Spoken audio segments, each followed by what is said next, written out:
मराठा आंदोलक मनोज जरांगे यांनी आज देवेंद्र फडणवीसांवर गंभीर आरोप केलेला आहे। कोर्टाने बजावलेल्या वॉरंटवरून मराठा आंदोलक मनोज जरांगे यांनी हे गंभीर आरोप केलेले आहेत। मला जेलमध्ये टाकून मारण्याचा गृहमंत्री देवेंद्र फडणवीसांचा डाव आहे असा आरोप मनोज जरांगेंनी केला आहे।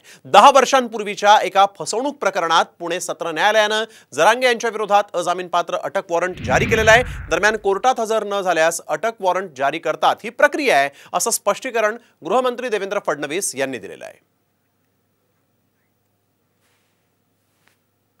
विभाग म्हणजे पोलीस खातं त्याच्याकडे, कोर्टाचं खातं त्याच्याकडे, म्हणून त्याचं सगळे ऐकतेत आणि त्यो जाणून बुजून आता मला याच्यात गुती नाही।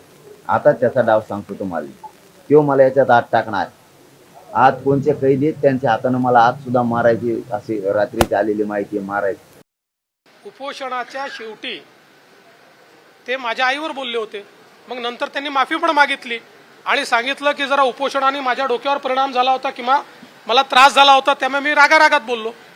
आपण असं समजूया की आता उपोषणामुळे पुन्हा त्यांचा संताप झाला आणि ते या संदर्भात बोलले। एवढंच सांगतो, ही एक नॉर्मल प्रक्रिया आहे।